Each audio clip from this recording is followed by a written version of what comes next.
America ने Iran के supreme leader Khamenei को मौत के घाट उतार दिया। एक बार फिर से अमेरिका ने यह दिखा दिया कि वो वर्ल्ड का सुपर बॉस है और वो जो कुछ करेगा उसके आड़े कोई नहीं आ सकता।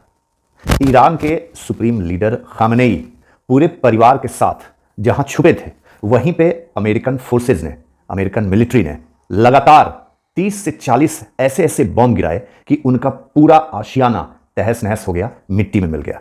खामनेई के साथ साथ उनका बेटा, उनकी बहू, उनके नाती पोते बेटियां सब एक साथ मारे गए। पूरा खानदान खामनेई का खत्म हो गया और ट्रंप खुद इस बात की जानकारी अमेरिकन मीडिया को दे रहे थे।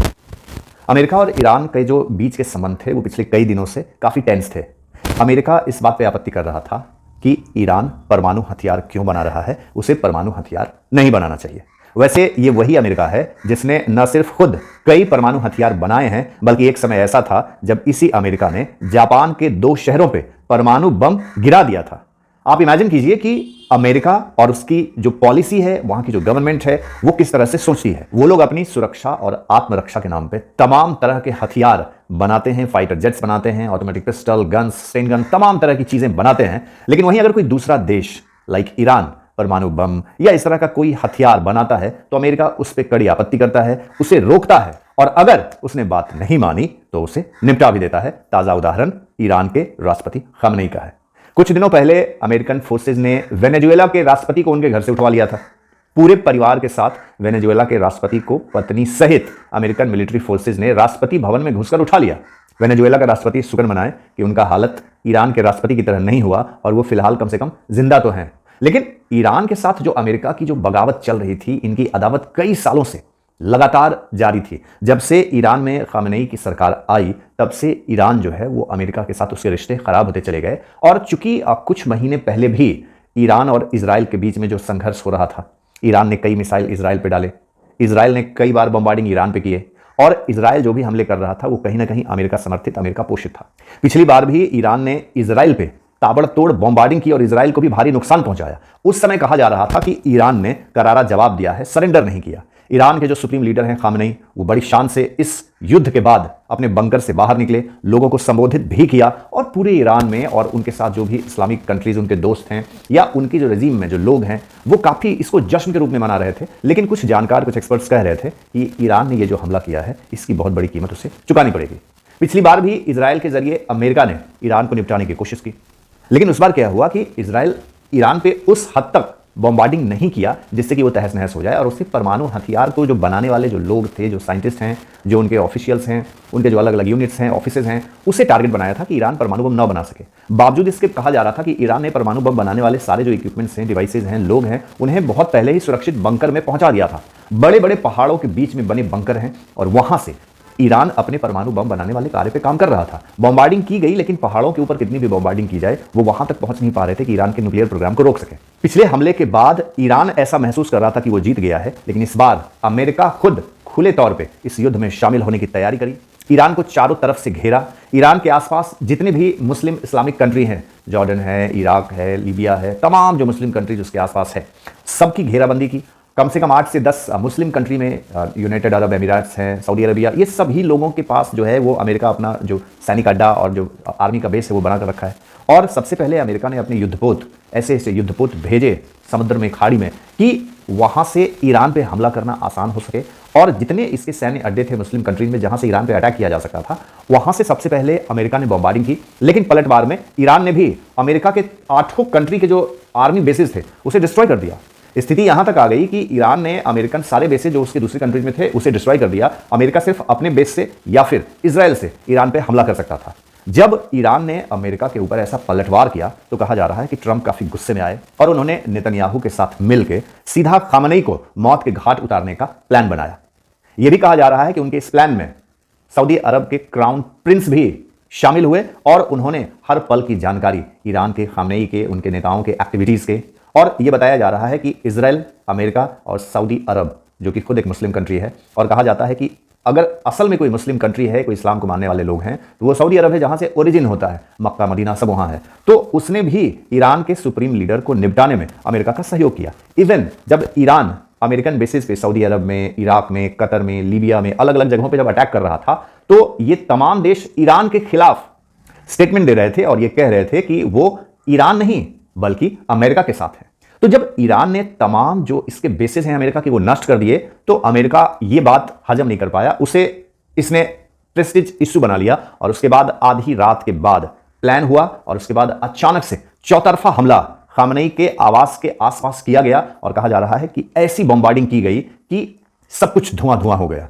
खामनेई गए, उनके साथ साथ उनका बेटा, जिसे माना जा रहा था कि खामनेई के बाद अगर कोई उत्तराधिकारी होगा तो वो खामनेई का बेटा होगा। ईरान में इस बात की तैयारियां भी चल रही थी कि खामनेई के बाद उनके बेटे को उत्तराधिकारी घोषित किया जाए ताकि ये लड़ाई अमेरिका के साथ जारी रहे। तो अमेरिका ने ईरान के सुप्रीम लीडर को निपटाया, उनके बेटे को निपटाया और उनके पूरे खानदान को निपटा दिया। इतना ही नहीं, अमेरिका ने वहां जो कुछ दिनों पहले प्रदर्शन कर रहे थे लोग, जो ईरानी सत्ता के खिलाफ कई दिनों से सड़कों पर संघर्ष कर रहे थे, क्योंकि खामनेई जो है उन्होंने भी ऐसे ऐसे रूल रेगुलेशंस इस्लाम के नाम पे वहां के लोगों पे थोप दिया था कि वहां के लोगों का जीना मुश्किल हो गया था।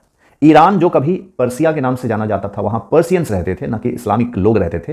तो ईरान कहीं ना कहीं जो खामनेई है और ये सारे जो इस्लामिक रेडिकल्स थे वो वहां पे इन्वेट करके वहां पहुंचे और उसके बाद उन्होंने पर्सिया को ईरान में बदल दिया, इस्लामिक ईरान में बदल दिया। अब ईरान के सुप्रीम लीडर ये चाहते थे कि पूरा विश्व एकजुट हो, पूरे विश्व के लोग जो हैं, वो जो इस्लाम को मानने वाले लोग हैं, जो कंट्रीज हैं, वो एकजुट हो और ईरान के जो सुप्रीम लीडर हैं उन्हें खलीफा बनना था, मतलब कि सभी कंट्री का जो मुख्य नेता होता है। तो खामनेई को बनना था खलीफा। सभी इस्लामिक कंट्री को वो इस्लाम के नाम पे एकजुट करना चाह रहे थे, लेकिन उनके आसपास के ही जो दर्जन भर के इस्लामिक कंट्रीज थे उनमें से कोई भी इनके साथ नहीं आया। यहां तक कि पाकिस्तान, जो इस्लाम के नाम पे पूरी दुनिया में आतंकवाद फैलाता है, वो भी ईरान को सपोर्ट नहीं कर रहा है। चाइना, रसिया, ये कभी भी, रसिया तो खुद इतने 3-4 साल से जंग लड़ रहा है कि वो चाह के भी ईरान का साथ नहीं दे सकता, लेकिन चाइना, जो कहने को तो हमेशा ईरान और अमेरिका के खिलाफ, ईरान के समर्थन में और अमेरिका के खिलाफ हमेशा से खड़ा रहता है, लेकिन जब ईरान पे इतना बड़ा हमला हुआ है तो किसी भी मिलिट्री ऑपरेशंस में, किसी भी तरह के सपोर्ट में चाइना नहीं खड़ा। ये दिखाता है कि वर्ल्ड पॉलिटिक्स में, जियो पॉलिटिक्स में जो चाइना है वो हमेशा से डिफेंसिव रहा है। ये कभी किसी जंग में एक्टिवली पार्टिसिपेट नहीं करता। उनके ऑफिशियल्स ने इसकी निंदा कर दी, उन्होंने कहा कि सीज फायर होना चाहिए, लेकिन खुल के ईरान के समर्थन में अभी तक एक भी देश, ना इस्लामिक देश आया है और ना ही कोई दूसरा देश आया है। निंदा तो किया ही जा रहा है। अब अगर देखा जाए तो अमेरिका जिस तरह से दादागिरी कर रहा है, ये आने वाले समय में बहुत सारे देशों के लिए खतरे की घंटी तो है। अमेरिका के पसंद का जो भी देश राष्ट्राध्यक्ष उसकी पसंद की बातें नहीं करता, उसकी बातें नहीं मानता, शर्तें नहीं मानता, अमेरिका की कोशिश होती है कि उस देश में गृह युद्ध छिड़वा के वहां का तख्ता पलट किया जाए, सत्ता परिवर्तन किया जाए और वहां एक ऐसे व्यक्ति को बिठाया जाए जो उसकी बातों को सुने। ऐसे पिछले कुछ दिनों में तमाम उदाहरण आपने देखे होंगे। मिसाल के लिए आप पड़ोसी देश बांग्लादेश को देख लीजिए, जहां शेख हसीना की चुनी हुई सरकार को तख्ता पलट किया गया, मोहम्मद यूनुस को बिठाया गया, वो कहीं ना कहीं अमेरिका का पपेट ही था, और उसके बाद चुनाव करके बेगम खालिदा जिया के बेटे को बांग्लादेश का प्राइम मिनिस्टर बनाया गया है। अब अमेरिका अपने हितों को बांग्लादेश में साध सकता है। ठीक इसी तरह वेनेजुएला और उसके आसपास के जो कंट्रीज थे वहां पे अमेरिका ने वही किया और अब ईरान के साथ भी अमेरिका वही कर रहा है। असल मायने में कहा जाए तो अमेरिका की नजर विश्व के तेल भंडार पे है, फिर चाहे वेनेजुएला हो या ईरान हो, इन बड़े कंट्रीज में तेल का बहुत बड़ा भंडार है और अमेरिका की जो नजर है वो इसी तेल भंडार पे है। तो अमेरिका एक एक करके उन देशों को टारगेट कर रहा है जहां पे तेल भंडार है, जहां के तेल भंडार पे वो अपना कब्जा जमा सकता है।